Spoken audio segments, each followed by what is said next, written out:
Hay juegos que nacen con una misión humilde, entretener, probar algo distinto o encontrar su público poco a poco, pero luego están los otros, los que salen al mercado con una diana enorme pintada en la frente, porque no quieren ser una alternativa, quieren ser el sustituto, quieren mirar al líder del género y decirle tu tiempo se ha acabado, y por eso hoy vamos a hablar de 10 juegos que fueron creados para competir directamente contra otros titanes, pero acabaron estrellándose contra la pared.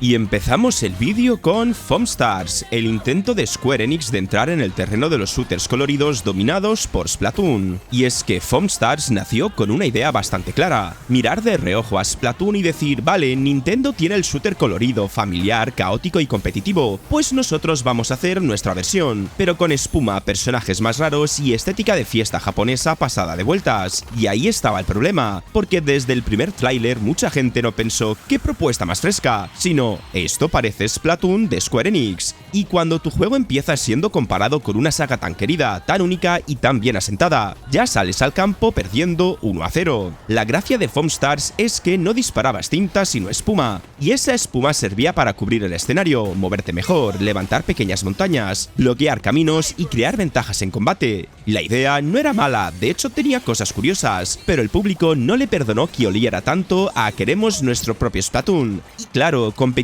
contra Splatoon no es poner colores, música loca y partidas 4 contra 4. Splatoon tiene años de identidad, personajes reconocibles, mapas pulidos, comunidad fiel, y ese punto de Nintendo que parece sencillo pero está medido al milímetro. Foam Stars, en cambio, llegó como exclusivo de PlayStation, primero incluido en PlayStation Plus, y luego pasó a costar dinero, y ahí se pegó otro golpe, porque si estás intentando levantar un juego multijugador nuevo, necesitas gente, ruido, comunidad, clips, memes, streamers y colas rápidas, y Foam Stars no consiguió generar esa sensación de fenómeno. De hecho, apenas unos meses después, Square Enix anunció que el juego pasaría a ser free to play en octubre del 2024, intentando reanimarlo y quitando también la necesidad de PS Plus para jugar online.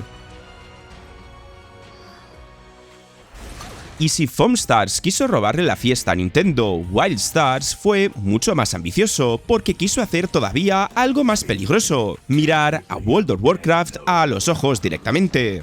Y es que Wild Stars lo desarrolló Carabin Studios, un estudio publicado por NCSoft, y encima tenía algo que sonaba muy potente para venderlo. Parte del equipo venía de antiguos desarrolladores de Blizzard. Vamos, que no era un MMO cualquiera intentando rascar jugadores, era casi una declaración de guerra al rey del género. Y la idea era muy clara: coger la base de los MMO clásicos con mazmorras, raids, clases, facciones, mundo enorme y progresión larga, pero hacerlo más moderno, más rápido y mucho más exigente. Wild Stars quería ser el MMO para los jugadores que echaban de menos cuando World of Warcraft era más duro, más social y menos cómodo. Su mensaje era: aquí no venimos a regalarte nada, aquí vienes a sudar. Y eso al principio sonaba brutal.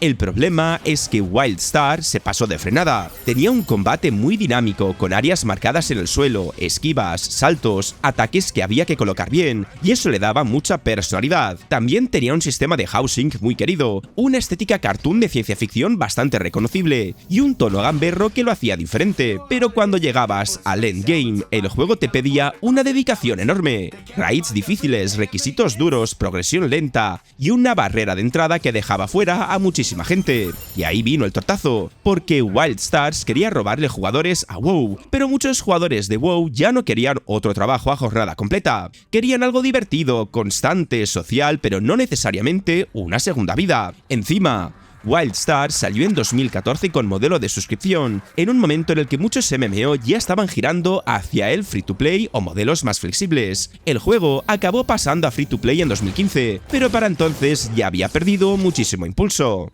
Al final, NCSoft cerró Carabin Studios en 2018 y Wild Stars apagó sus servidores el 28 de noviembre de ese mismo año. Luego llegó Concord, una de las caídas más brutales de PlayStation. Y es que este juego fue creado con una misión muy clara: meter a PlayStation en la guerra de los hero shooters y competir contra los monstruos como Overwatch, Apex Legends, Valorant o incluso el modelo free to play que domina casi todo el multijugador moderno. Sony llevaba tiempo queriendo meter más juegos como servicio, de esos que no vendes una vez y ya está, sino que mantienen jugadores durante años con temporadas, cosméticos, eventos, muchos personajes nuevos y una comunidad enganchada, y Concord era una de sus grandes apuestas para eso. El problema es que llegó tarde, muy tarde. Cuando Concord se presentó no parecía el futuro de PlayStation, parecía un juego que había salido de una reunión del 2016. Tenía héroes con habilidades, partidas por equipos, estética de ciencia ficción, diálogos entre personajes, ese rollo de somos una tripulación espacial con mucha personalidad, pero el público lo recibió con una frialdad brutal. Muchos lo vieron como una mezcla entre Guardianes de la Galaxia y Overwatch, pero sin el carisma inmediato de ninguno de los dos. Encima, Concord cometió un error enorme, salió de pago mientras casi toda su competencia fuerte era gratis. Y claro, tú no puedes llegar a una fiesta donde Overwatch 2, Apex o Valorant te dejan entrar sin pagar y decir el mío cuesta dinero pero confía. La gente no confió. En Steam tuvo un pico bajísimo de jugadores y las ventas fueron tan malas que Sony tomó una decisión casi histórica: retirarlo de la venta, apagar los servidores y devolver el dinero a los compradores apenas 2 semanas después de su lanzamiento. El juego salió el 23 de agosto de 2024 y fue desconectado el 6 de septiembre de 2024. Al final, Sony cerró Firewalk Studios en octubre de 2024 y confirmó que Concord quedaba cancelado definitivamente. Y hablando de juegos que quisieron adelantarse a su tiempo, tenemos APB All Points Bulletin, básicamente el sueño de hacer un GTA Online antes de que GTA Online llegara a existir. El juego venía de Real Time Worlds con David Jones, uno de los creadores originales de Grand Theft Auto, al frente del proyecto. Por eso, desde fuera, APB no parecía un multijugador cualquiera, parecía el intento de coger el caos urbano de GTA, convertirlo en un MMO y plantarle cara a todo lo que sonara mundo abierto criminal. De hecho, ya antes de salir se hablaba de él como el GTA MMO. La idea era potente: una ciudad online llamada Samparo, dos bandos criminales contra agentes de la ley, persecuciones, tiroteos, coches, personalización brutal y misiones que aparecían en tiempo real. Tú podías ser el delincuente que montaba el caos o el justiciero que intentaba detenerlo. Y claro, eso vendido en 2010 sonaba a locura. Era como decir, vamos a coger la fantasía que millones de jugadores querían de GTA, pero con jugadores reales al otro lado. El problema es que APB era mucho más bonito como promesa que como juego terminado. Tenía una personalización increíble, eso sí, podías currarte ropa, coches, logos, música, diseños, una barbaridad para la época, pero cuando tocaba jugar de verdad, empezaban los golpes. El gameplay era tosco, la conducción no estaba al nivel que necesitaba, las misiones se sentían demasiado y el equilibrio entre jugadores era un dolor de cabeza. A veces sentías que estabas dentro de una idea gigantesca, pero construida con piezas que no terminaban de encajar. Y encima llegó con modelo de pago y cuotas, justo cuando mucha gente no estaba dispuesta a casarse con otro juego online caro, si no le volaba la cabeza desde el minuto 1. Y el desastre fue tremendo. APB salió en junio de 2010 y en septiembre de ese mismo año ya se anunciaba que cerraba, apenas 3 meses después. Real Time Worlds entró en administración, hubo despidos y el juego pasó de revolución del MMO urbano a uno de los batacazos más sonados de su generación. Y luego volvió como APB Reloaded, ya free to play tras ser comprado por K2 Network y relanzado por Reloaded Productions, pero el golpe original ya estaba dado. Y después tenemos que volver al terreno de los MMO con Rift, otro aspirante a destronar a World of Warcraft. Rift no era un jueguecito humilde que solo quería su rincón, era un MMORPG de fantasía lanzado por Trident Worlds en 2011, justo cuando todo el mundo seguía buscando al famoso WoW Killer, y Rift quiso ponerse esa etiqueta en la frente desde el primer día. Su gran carta eran los Rifts, grietas dimensionales que se abrían en el mapa y soltaban enemigos, invasiones y eventos públicos. La idea era muy buena, porque rompía un poco esa sensación de MMO antiguo en el que ibas de NPC en NPC, aceptando misiones como si estuvieras haciendo recados. Aquí de repente el cielo se rompía, el mapa se llenaba de bichos, y los jugadores cercanos se juntaban para defender la zona. Eso en 2011 tenía bastante pegada. Además, Rift tenía un sistema de clases muy flexible, con almas que podías combinar, mucho contenido PvE, mazmorras, raids, facciones, zonas enormes y una estética de fantasía clásica que entraba fácil. El mensaje era claro: si te gusta WoW, ven aquí porque esto es parecido pero con más movimiento.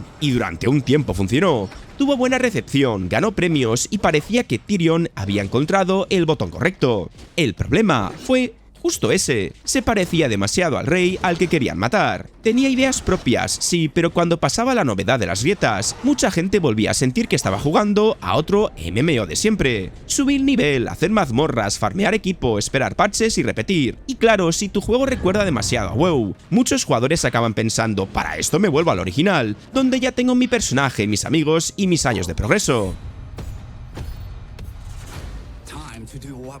De ahí saltamos a Hyperscape, Ubisoft intentando conquistar el Battle Royale cuando Fortnite, Apex y Warzone ya estaban repartiendo el pastel. Pero no querían entrar de puntillas. Hyperscape nació para parecer más rápido, más futurista, más vertical y más conectado con Twitch que todos los demás. Era Ubisoft intentando fabricar el Battle Royale del futuro, con ciudad, cyberpunk, saltos enormes, habilidades locas y partidas pensadas casi como un espectáculo para streamers.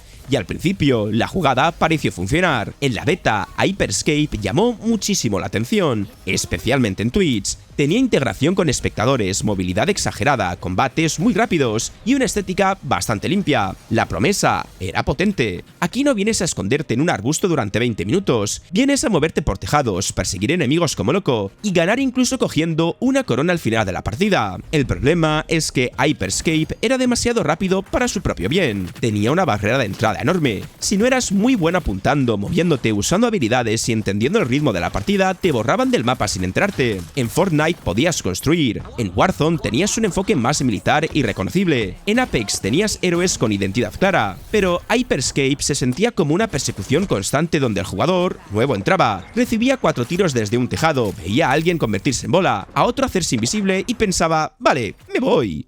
Además, le faltó alma, era bonito, sí, era rápido, sí, pero sus personajes, su mundo y su fantasía no engancharon como necesitaba un juego de este tipo. En los Battle Royale no basta con ganar buenas mecánicas, necesitas que la gente quiera volver, hacer clips, comprar skins, seguir temporadas y sentir que pertenecen a algo. Ubisoft intentó arreglarlo, pero el golpe ya estaba dado. El propio juego acabó apagando los servidores el 28 de abril del 2022, menos de 2 años después de su lanzamiento.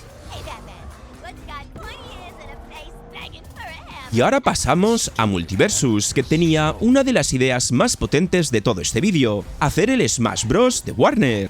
Y claro, cuando tú tienes en la misma empresa a Batman, Superman, Bugs Bunny, Shaggy, Finn, Jake, Arya Stark, Tom y Jerry y medio museo de personajes famosos, es normal que alguien pensara, oye, con esto podemos romper internet. La intención era clarísima, meterse en el terreno de los juegos de lucha de plataformas, mirar a Smash Bros. Desde lejos y decir, vale, Nintendo tiene su fiesta, pero nosotros tenemos un multiverso entero. Y al principio parecía que la jugada iba a salir. La beta del 2022 explotó bastante fuerte, era gratis, tenía crossplay, partidas rápidas, personajes muy reconocibles y una cosa inteligente, estaba muy enfocado al 2 contra 2. No era solo pegarse por pegarse, también habían habilidades de apoyo, combos en equipo y ese caos bonito que funciona muy bien en clips. Durante unas semanas, Multiversus parecía el típico juego que todo el mundo instala para probar y acaba jugando durante muchísimas horas. Pero el problema vino después. Mantener vivo un juego así es muchísimo más difícil que lanzarlo con ruido. Multiversus empezó a perder fuerza porque el contenido no llegaba al ritmo que la gente esperaba, el equilibrio entre personajes era irregular, la progresión se sentía pesada y el modelo free to play empezó a levantar cejas. Y entonces llegó una decisión muy rara, cerrar la beta en junio de 2023, quitar el juego de las tiendas y prometer un relanzamiento completo para 2024. En teoría era mejorar netcode, matchmaking, contenido y sistemas, pero en la práctica fue como decirle a la comunidad,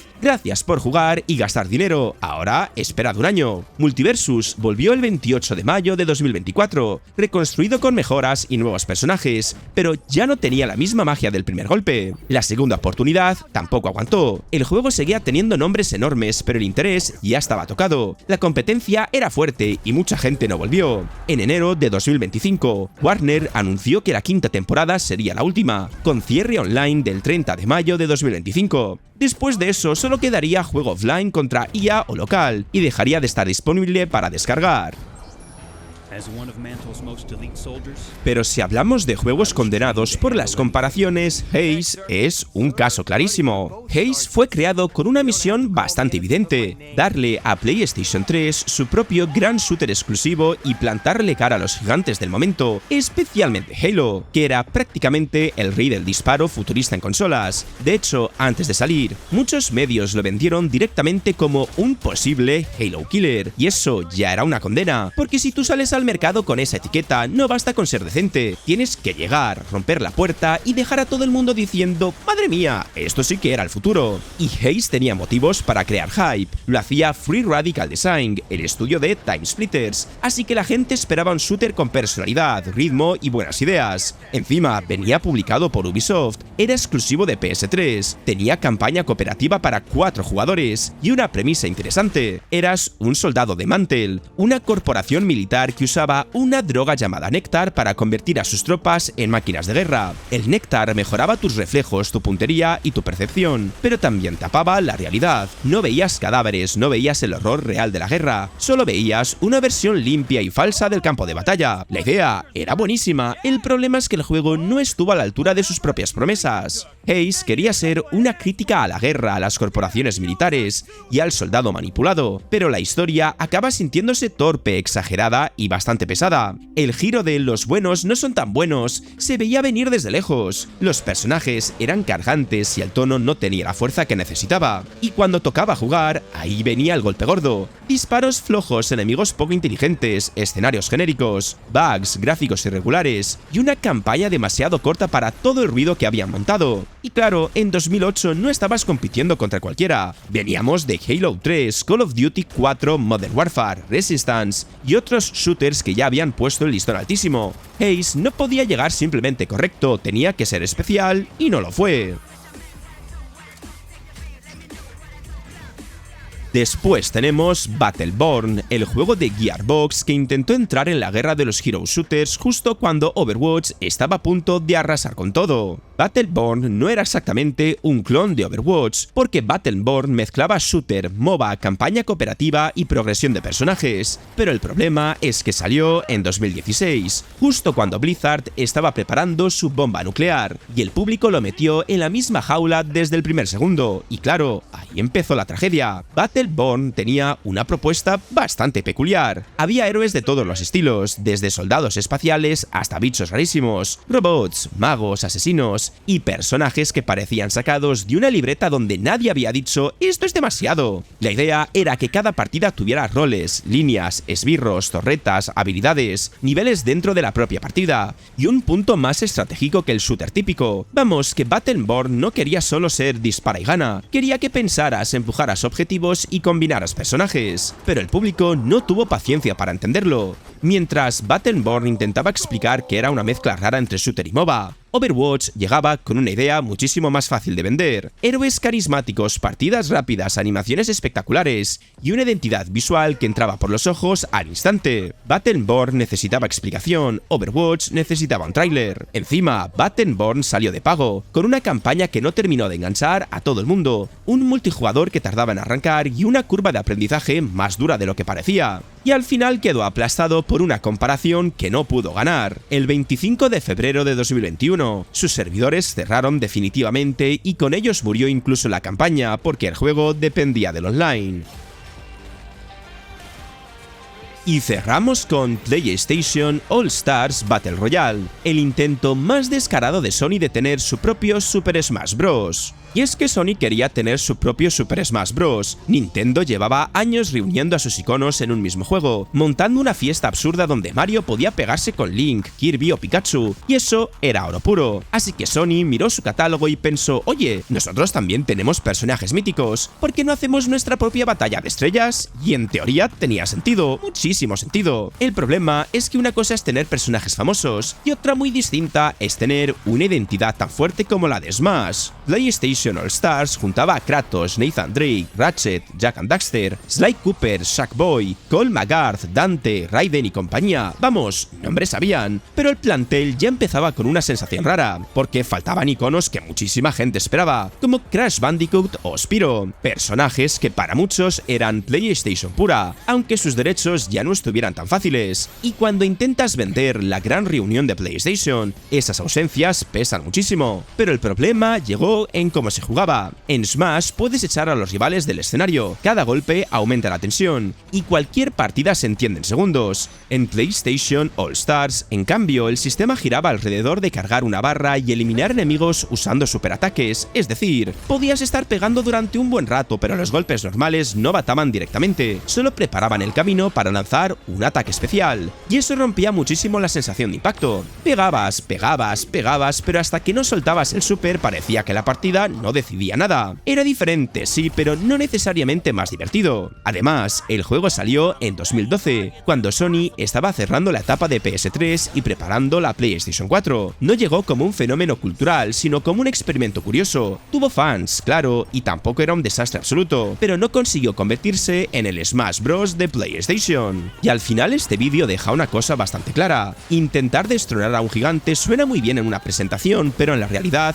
es una trampa enorme. Y muchos de estos juegos tenían algo interesante. WildStars tenía alma, APB tenía una idea adelantada a su tiempo. Incluso Concord, con todo el desastre que fue, no cayó por estar roto, sino por algo casi peor, porque a muy poca gente le importó. Y ese es el verdadero miedo cuando intentas crear el asesino de otro juego, que al final el público no te odie, no se enfade, no monte una guerra, simplemente pase de largo. Y ahora te pregunto a ti, ¿cuál de estos juegos crees que tiene más potencial y se desperdició de la forma más dolorosa? Te leo en comentarios. Y déjame abajo qué otro juego quería destronar a otro y fracasó. Me los apunto para una siguiente parte. Si te ha gustado el vídeo, dale al like, al hype si lo estás viendo desde tu móvil, y suscríbete si todavía no lo estabas. Y si quieres comprarte juegos baratos, echa un vistazo a la descripción, porque los vas a encontrar en Eneba y además súper rebajados de precio. Dicho esto, nos vemos en el próximo vídeo.